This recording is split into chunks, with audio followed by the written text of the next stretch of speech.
Halo Oma Opa, Bapak Ibu, Saudara-saudari yang terkasih. Salam sehat semua. Jumpa dalam video tutorial kali ini. Kita akan sama-sama belajar untuk bisa membuat ekoenzim. Pertama-tama, saya ingin memperkenalkan diri. Nama saya Ricky Lisal, sebagai pengurus Komisi Usinda, GKI Perumahan Citra 1. Bulan Agustus yang lalu, tepatnya Sabtu 14 Agustus 2021, Komisi Usinda GKI Perumahan Citra 1 mengadakan webinar dari Dapur Pulihkan Bumi dengan narasumber Ibu Evelyn Suleman. Kita diajak untuk melakukan sesuatu yang sangat bermakna, yang akan berpengaruh kepada lingkungan dan bumi kita, agar anak cucu kita bisa tetap tinggal di bumi ini dan mewarisi kehidupan yang lebih baik. Saat itu, Ibu Evelyn mengajarkan kita untuk memiliki kesadaran lingkungan, untuk menjaga bumi kita tidak makin rusak, dengan cara antara lain mengelola sampah, membuat lubang biopori, dan juga bisa membuat ekoenzim. Nah, hari ini kita belajar membuat ekoenzim. Bermula dari dapur kita, yaitu sisa kulit buah dan sayur di dapur rumah kita, yang dapat kita manfaatkan untuk menghasilkan enzim yang berguna bagi lingkungan sekitar kita, juga bagi kita sebagai manusia. Nah, marilah kita sama-sama belajar membuat ekoenzim. Di sini ada Ibu Sulastri Jonathan yang akan menjadi narasumber kita, yang akan memperagakan cara pembuatan ekoenzim. Beliau juga ditemani oleh Ibu Tresya Manuhutu sebagai Ketua Bidang Kesel Komisi Usinda GKI Perumahan Citra 1. Marilah kita mengikuti tutorial ini. Silakan Ibu Sulastri. Opa, Oma, Bapak, Ibu, dan Saudara-saudari, apa kabar? Saya harap kita semua dalam keadaan sehat. Kita berjumpa kali ini, saya telah dipilih oleh Komisi Usinda untuk mempraktekkan bagaimana cara membuat ekoenzim. Yang telah saya praktekkan dan buat sendiri, saya telah membuat sejak tahun lalu, kira-kira bulan Oktober, dan sampai saat ini saya sudah 27 kali panen. Nah, saat ini saya mau membagikan bagaimana caranya membuat ekoenzim ini. Yang pertama, kita perlu tahu bahan-bahan apa aja yang dibutuhkan untuk membuat ekoenzim ini. Di sini ada gula yang diperlukan. Yang ini yang gula merah tebu, GMT kalau biasanya kalau kita lihat di YouTube, singkatannya GMT. Kemudian juga ini boleh dipakai molase, gula tetes tebu. Jadi yang dianjurkan gula merah ya, Opa, Oma. Kemudian kita butuh kulit buah yang biasanya kita sebut nanti BO disingkatnya, bahan organiknya. Misalnya kulit buah pepaya, kulitnya aja ya Opa, Oma. Isinya kita makan. Kemudian kulit pisang, ini ada kulit jeruk boleh. Ini ada jeruk peres, kan macam-macam jeruk boleh kita pakai. Kemudian juga ada daun-daunan boleh. Ini kebetulan ada daun kale. Sisa-sisa di dapur yang boleh kita pakai. Ini ada sisa-sisa jeruk nipis, boleh kita pakai. Kemudian daun pandan pun bisa kita pakai. Ini ada kulit semangka, boleh kita pakai juga. Kemudian ada daun kemangi, boleh dipakai juga. Jadi ada sayur, ada kulit buah, dan sebagainya, macam-macam ya. Opa, Oma boleh kita pakai. Pada prinsipnya yang dipakai kulit buah, sekali lagi bukan isinya untuk kita makan kulitnya. kan dibuang. Jangan dibuang, tetapi kita buat ekoenzim yang berguna untuk kelangsungan bumi kita, menjaga bumi kita supaya tetap lestari itu. Jadi meskipun usia kita sudah lanjut, kita boleh berpartisipasi untuk menyelamatkan bumi ini dengan membuat ekoenzim. Ini tanggung jawab kita terhadap anak cucu. Kemudian kita perlu air. Ini air, saya udah taruh di wadahnya. Ya. Air yang digunakan. Nah, ini kira-kira bahannya Opa Oma dan Bapak Ibu saudara-saudara sekalian. Nah, kemudian dalam membuat ekoenzim ini seperti kita membuat kue, membuat minuman, ada resepnya. Jadi nggak sembarangan. Nah, kita harus membuat ini dengan perbandingan 1:3:10. Ini jadi harus diingat ya, Opa Oma, Bapak Ibu sekalian. Ini 1:3:10. 1 itu gula. Jadi gulanya 1, kemudian bahan organiknya 3, kemudian airnya itu 10. Jadi perbandingannya 1:3:10. Dan sebelum saya lupa, kita perlu wadah untuk menaruhnya. Di sini ada wadah. Ini contoh-contohnya juga. Wadah ini juga bisa dipakai dan bermacam-macam wadah. Kita usahakan ya kalau bisa dari bahan-bahan bekas atau bahan-bahan yang tidak terpakai, tapi harus plastik, tidak boleh dari kaleng atau kaca, jadi harus dari plastik. Ini yang dianjurkan plastik, tidak boleh bahan yang lain. Kemudian sekarang kita mau membuat. Nah, pertama-tama kalau mau membuat Opa Oma, Bapak Ibu dan saudara-saudara sekalian, kita tentukan dulu wadahnya yang kita mau pakai yang mana. Nanti baru kita tentukan bahan organiknya berapa, kemudian gulanya berapa. Jadi di sini saya akan membuat wadah ini berukuran 5 liter. Ini isinya 5 liter. Kemudian yang harus diperhatikan, Opa Oma, kita nggak boleh mengisi ini sebanyak 5 liter. Harus dikurangi karena nanti kan akan dicampur dengan gula, terus kemudian ada bahan organiknya. Kemudian dalam pembuatan ekoenzim itu akan mengeluarkan gas. Kalau kepenuhan nanti dia bisa luber-luber. Jadi ini adalah syaratnya juga yang kita isi 60% dari kapasitas wadah ini. Ini kan 5 liter ya Opa Oma. Jadi 60% kira-kira kita akan menggunakan air 3 liter. Nah, sebaiknya air yang digunakan bukan sembarang air sih, air yang bersih. Saya akan menggunakan air minum sebenarnya. Kalau air pam itu harus dibiarkan kira-kira 2 hari karena air pam itu mengandung kaporit, tidak boleh. Jadi ekoenzim ini pembuatannya tidak boleh ada zat kimia, kita harus bebas zat kimia. Atau air hujan juga boleh, itu kira-kira didiamkan 1 hari. Atau yang paling bagus sebenarnya air AC, cuman susah ya Bapak Ibu, Oma, Opa sekalian. Nah, baik, saya akan menimbang atau mengukur airnya dulu 3 liter. Ini gelas ukur yang berukuran setengah liter ya Opa Oma. Jadi ini setengah liter, 1 liter,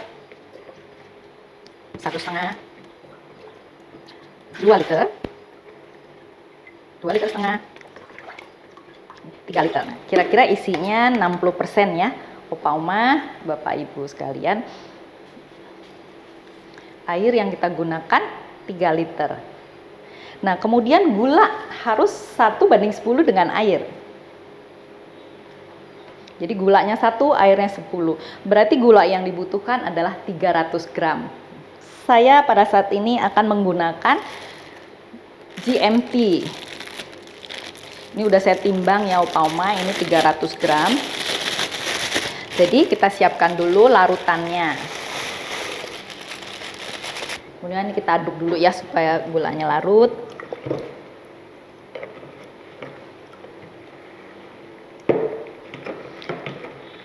Jadi dalam ekoenzim ini jangan kita menggunakan stainless atau besi atau aluminium. Jadi harus kayu, plastik itu. Karena nanti ekoenzimnya itu bersifat asam itu bersifat korosif. Jadi dia bisa larut dan itu menyebabkan polusi dalam ekoenzim ini. Jadi itu harus hati-hati. Ya, kira-kira sudah ya agak kecampur, nanti dia bisa larut sendiri.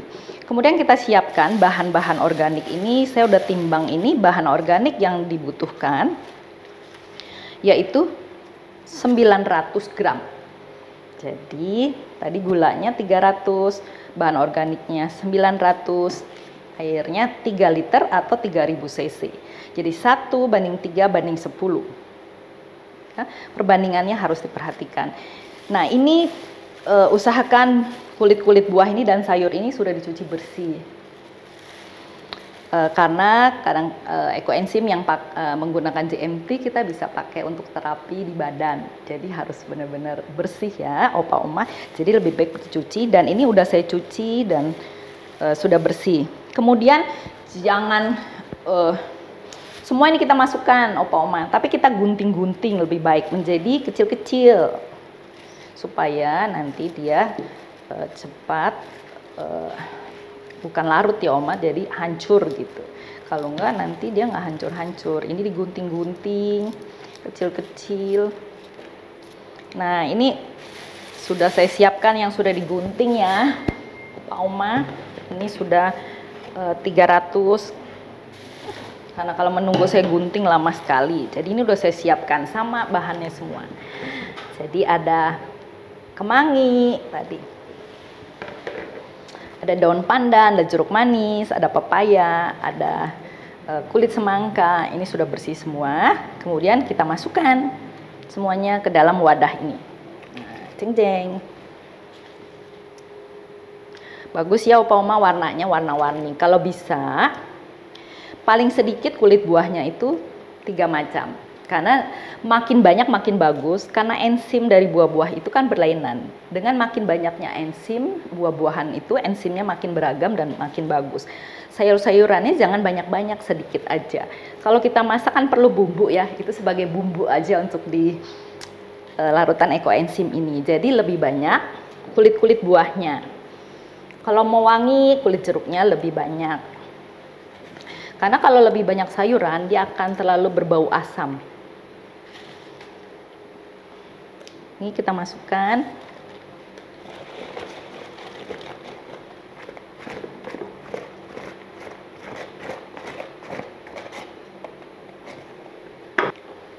Kemudian kita aduk-aduk ya opa, oma, bapak ibu, kita aduk-aduk dulu supaya tercampur rata. Setelah itu kita tutup rapat-rapat.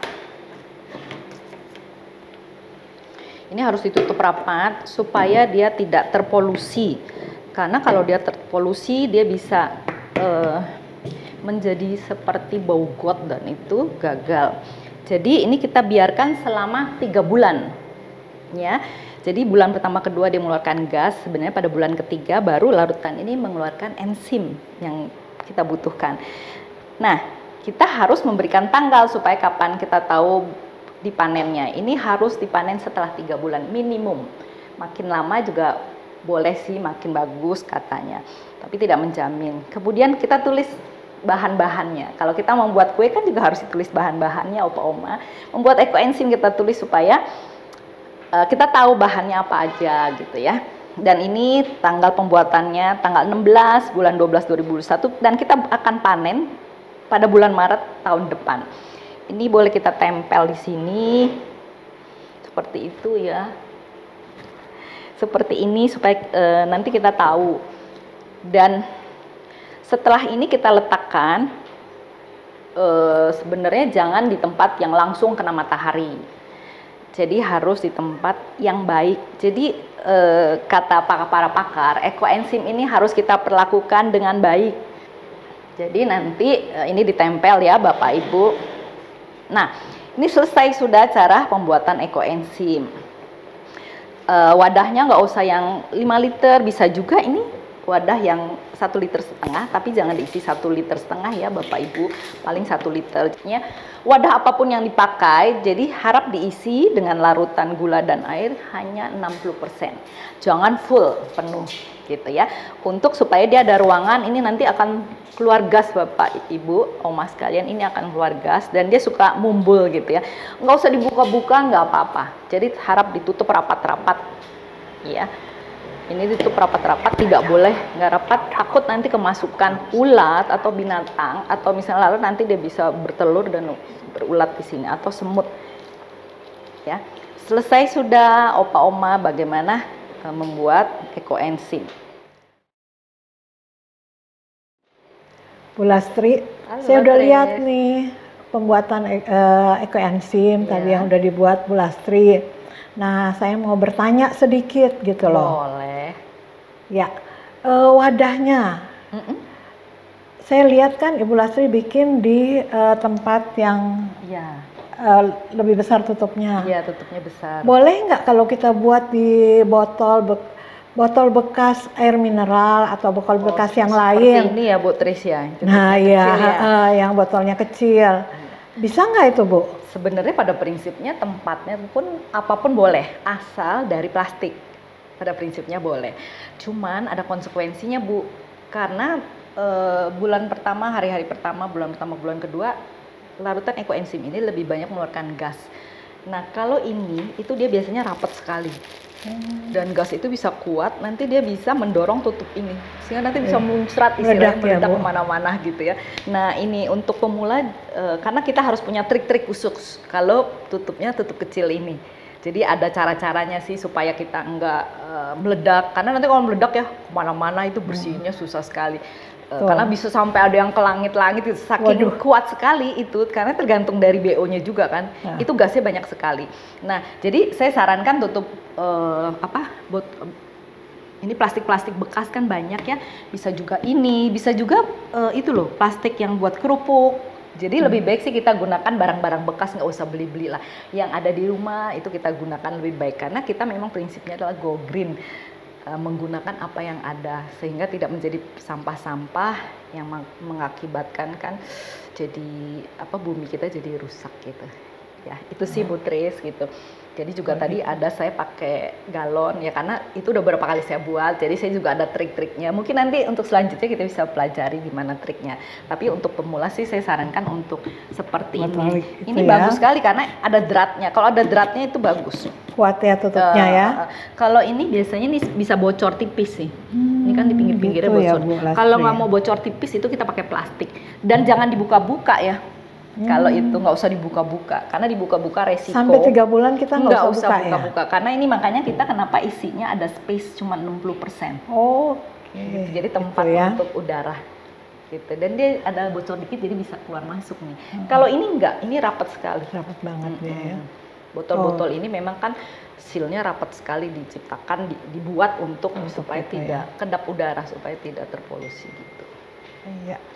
Kemudian mengenai air ya, tadi saya lihat sih Bu Lastri menggunakan air mineral ya? Iya, air isi ulang deh. Air isi ulang yang agak murah. Yang itu ya. Tapi istilah yang bersih gitu ya, yang bebas dari kimia. Oh gitu. Zat-zat kimia. Tapi air-air yang lain boleh kan? Boleh aja sih Bu. Yang penting misalnya kita kan ada air pump. Nah kita tahu air pump itu biasanya mereka membersihkannya menggunakan kaporit. Nah kita harus menghilangkan kaporit itu dengan cara mendiamkan, kita taruh di sini ya selama 2 hari, ditutup sih rapat ya supaya ntar masuk ke kecoa lagi kalau nggak ditutup gitu ya. Jadi harus bersih 2 hari. Atau air air hujan juga boleh sih ditampung, itu bagus juga kan kayak air hujan, tapi harus dibiarkan sehari gitu. Ya pada prinsipnya direndam dulu itu. Ya dibiarkan dulu. Biasanya kan kaporit itu setelah 2 hari dia menguap sih sebenarnya. Oh gitu ya. Terus tadi saya lihat juga Ibu menggunakan GMT. Iya. GMT itu apa? Singkatan atau apa? Dan gula apa aja sih?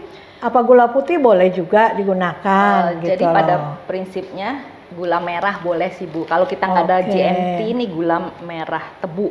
Atau ini molase, yang disebut molase itu gula tetes tebu, semua dari tebu ya Ibu. Iya. Ini dianjurkan, paling dianjurkan sih sebenarnya GMT ini karena hasil ekoenzimnya kita boleh pakai untuk terapi. Karena ini udah hasil Oke. eksperimen gitu. Karena ya kan nggak ada pakemnya buatnya dari apa, jadi mereka udah eksperimen selama 30 tahun katanya menggunakan GMT. Tapi kalau molase ini untuk bersih-bersih dan harganya juga lebih ekonomis sih molase Ekonomis gitu, kita ya. boleh bersih-bersih. Tetapi kalau di rumah nggak ada kedua gula ini, jangan takut opa oma ya. Opa oma boleh memakai gula apa yang ada di rumah kecuali gula putih, tidak boleh. Jadi sekali lagi, gula putih dilarang digunakan. Tapi misalnya opa oma punya gula Jawa, pakai aja dulu untuk pertama kali. Atau gula aren, ya. Yang penting gula merah bukan gula putih. Gitu Ibu Tris. Jadi Iya. gula apa aja ya, pokoknya yang Soalnya ada kan di rumah kita bagaimana ya. beli GMT susah gitu, nanti keburu hilang niatnya gitu. Jadi Iya, sekarang setelah buahnya melihat nanti- video ini kan ada niat nih, langsung aja kita buat gitu. Gula apa yang ada, kan pasti gula merah semua punya lah di rumah gitu ya. Oke. Terus kulit-kulit buah itu Iya. ada kulit buah, ada sayuran ya saya Iya. lihat. Nah itu kira-kira berapa ininya gitu loh, berapa banyaknya antara kulit buah dan kulit sayur. Jadi ini kan namanya ekoenzim. Jadi yang mempunyai enzim itu ternyata kulit buah. Sebenarnya juga bukan buahnya. Di kulit-kulit buah itu banyak enzimnya. Kalau sayur sebenarnya sih nggak terlalu. Jadi tadi saya pertama sebutkan kita untuk bumbunya aja, saya pemanis gitu ya, daun pandan untuk bisa wangi-wangi. Iya, Terus saya suka wangi-wangi ya. pakai daun jeruk supaya wangi. Kemangi daun juga kali bisa gitu ya. Ya boleh aja sih, saya suka pakai potongan wortel ujungnya dipakai, buncis ujungnya boleh aja, tapi nggak usah terlalu banyak. Jadi yang penting itu kalau bisa sih 60% itu kulit buah. Karena kalau kulit sayur buahnya lebih banyak itu gitu lebih ya. berguna, mengeluarkan enzimnya itu di kulit buah. Gitu. Jadi Oh, bahan gitu ya, utamanya bahan harus utamanya kulit kulit buah iya. ya. Kulit buah apa aja boleh, nggak usah buah yang mahal-mahal. Pepaya setiap hari kita makan, jeruk gitu kan. Saya setiap hari bikin jeruk peres ya pakai jeruk gitu. Nah Bu, mengenai kulit-kulit buah itu kan 1:3:10 ya, Ya, gitu kan. perbandingannya Nah, 1:3:10. 10, betul. Jadi ini gula, ini BO ya, kita istilahnya ini BO, bahan organik. Kenapa Iya. BO? Jadi kalau kita lihat di YouTube, ntar bingung BO apa, itu bahan organik Bahan kulit organik. buah ya. Terus airnya 10 gitu. Nah, bahan organik itu kalau misalnya ternyata kita belum mencapai 3 itu loh Bu, gimana caranya? Karena kan kalau nanti dia membusuk kan, takutnya kalau kita simpan gitu aja dia busuk. Nah itu gimana caranya? Oh, kita bisa bikin cicil itu nggak? dengan sistem celengan. Kita punya Oke. celengan ya semua di Nyicil rumah, gitu nyicil ya. ya. Jadi yang pertama-tama kita sediakan dulu ini wadah. Jadi selalu pembuatan pertama yang pertama kita pilih dulu wadahnya. Mau Iya. berapa liter, kita siapkan larutannya dulu. Itu yang penting, gula dan airnya. Jadi sediakan dulu. Nah, seperti ini tadi kan kita airnya itu 3 liter ya, Bu Tris. Terus gulanya 300. 300. Udah kalau kita punya ini, terus kita harus menggunakan BO-nya 900. Iya. Kalau belum ada cuman 100 nggak apa-apa, kita masukin dulu 100. Tapi ditulis di sini ya, Bu Tris. Jadi Ini nggak lupa ya. Jadi nggak lupa, karena harus nggak boleh sembarangan gitu ya, harus 100 gitu. Hari ini, tapi paling lama 1 minggu. Tapi tetap ditutup, nggak boleh dibuka ya Bu Iya. Tris ya. Setelah itu besok kita mau nambah lagi 200, dicatat lagi sampai lengkap 900, baru kita berikan tanggal seperti ini. Nah, Iya, tanggal nih, baru kita pembuatan tulis gitu ya. bahan-bahannya apa aja, tanggal pembuatan kapan, kira-kira 3 bulan kemudian kapan, supaya kalau kurang di sini ditulis besar-besar. Kalau saya juga suka ditulis lagi supaya kelihatan. Nah itu sebenarnya. Jadi ya tidak ada alasan sih sebenarnya untuk mempersulit kita dalam membuat ekoenzim. Yang penting ada niatnya, Opa Oma. Betul. Iya. Kemudian penempatannya, kalau kita udah membuat ekoenzim ini, nah, di mana kira-kira kita bisa menempatkan untuk sebelum kita panen? Ya. Nah, apa boleh di carport, di luar atau di teras rumah, atau harus kita taruh di dapur atau di ruang tamu atau di mana? Kira-kira penempatan yang terbaiknya itu di mana gitu loh. Ya ini ekoenzim juga sebenarnya dibuat bukan untuk menyusahkan kita ya, Bu. Jadi yang penting dia tuh memang harus kita sayang sih, jadi nggak boleh sembarangan gitu. Jangan taruh deket tempat sampah, nanti takutnya terpolusi sama buah sampah ya. Atau deket kamar mandi, maaf gitu ya. Jadi di dapur boleh, tapi jangan kena langsung kompor gitu, panas kan. Di dapur boleh, biasa kita punya rak-rak dapur di kolong-kolong sini boleh. Kalau di carport kenapa ya nggak boleh? Karena kan kita suka memanaskan mobil tuh kan suka ada gas yang keluar tuh ya, asap. Nah itu takutnya terpolusi nanti ini lagi. Jadi nggak jadi baik, jadi bau. Nanti baunya tuh seperti bau got gitu, itu rusak gitu ya. Rusak terus gitu jangan ya. langsung, kita boleh taruh di teras tapi jangan langsung kena matahari. Kena matahari ya. Kalau oke sih di ruang tamu juga nggak apa-apa, karena ini sebenarnya ketika berproses dia mengeluarkan ion-ion positif ya, untuk membantu kita menyehatkan badan kita. Ini sebenarnya taruh dekat kipas angin dia akan keluar. Wangi-wanginya itu jadi ya. gas yang dikeluarkan ini sebenarnya gas yang baik buat kesehatan kita. Jadi mau taruh di ruang tamu is okay gitu. Dicari wadah yang bagus, dihias juga boleh ya, dikasih. Ini mau Natal dikasih hiasan Christmas gitu ya, boleh aja sih Bu gitu ya. Kalau di rumah saya sih saya taruh di ruang makan tuh ya banyak gitu. Tapi tetangga saya juga ada loh yang buat itu, dia di bawah kasur katanya buat terapi tulang punggung. Tapi saya juga belum pernah coba ya Bu Tris. Jadi anywhere tempatnya yang baik gitu ya, jangan supaya kena terpolusi. Karena sayang kita udah nunggu-nunggu 3 bulan, totonya nggak jadi ya. Nah itu sayang sekali kan, lama sekali. Itu sih Bu Tris. Gitu ya. Terus tadi saya lihat dan saya dengar Ibu bilang mengenai jamur. Emang boleh ada jamurnya? Ya sebenarnya jamur itu bukan tujuan utama sih Bu. Jadi para pakar bilang jamur itu bukan tujuan utama dan tidak menunjukkan apakah ekoenzim itu berhasil atau tidak berhasil. Jamur itu maksudnya hasil yang lain ya yang bisa kita pergunakan katanya. Kalau jamurnya itu putih, bersih, itu katanya bisa kita pakai di muka untuk masker gitu. Tapi nggak selalu sih.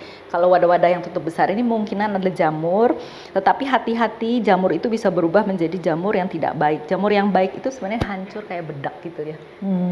Jadi bisa kayak pecah-pecah gitu kali ya, gitu ya. Boleh saya ambil ya, di sini ada jamur. Waduh, jadi kita nggak perlu usah beli ini dong, kalau bisa dulu pakai buat muka, buat masker ya. Nggak usah beli yang mahal-mahal dong. Ini kebenaran tapi jamurnya masih tipis. Nah, ini tuh putih-putih. Ini yang gitu dibilang ya. Ini jamur dipakainya. Nah, tuh ini jamurnya.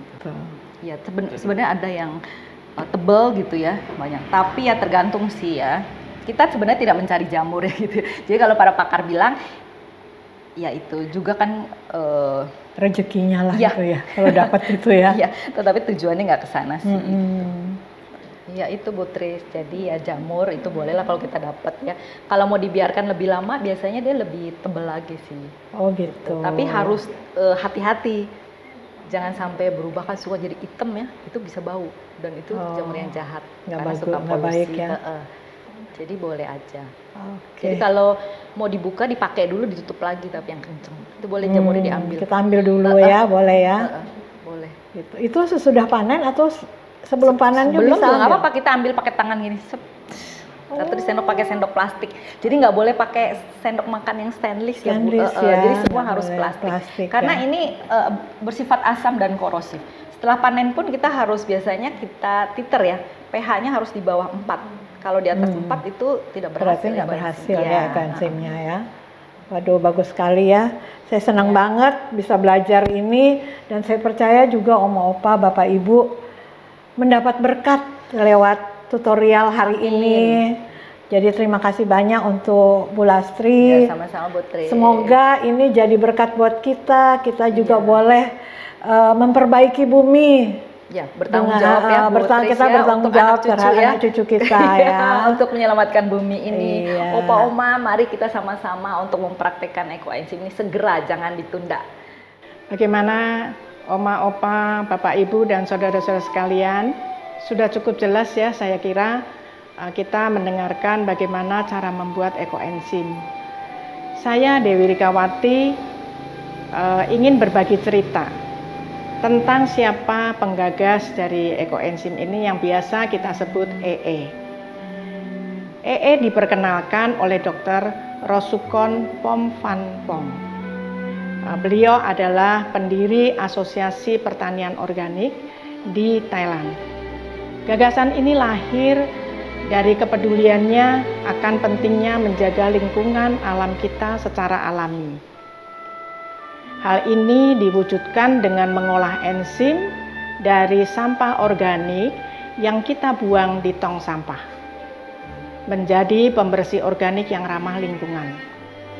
Perlu juga kita ketahui bahwa penemu ekoenzim ini memiliki tujuan yang mulia, yaitu bukan untuk diperjualbelikan, tapi untuk saling berbagi, dibagikan demi manfaat yang sebesar-besarnya bagi masyarakat dan lingkungan yang lebih luas. Dengan semangat dari Dapur Pulihkan Bumi, kita mulai dari rumah kita masing-masing.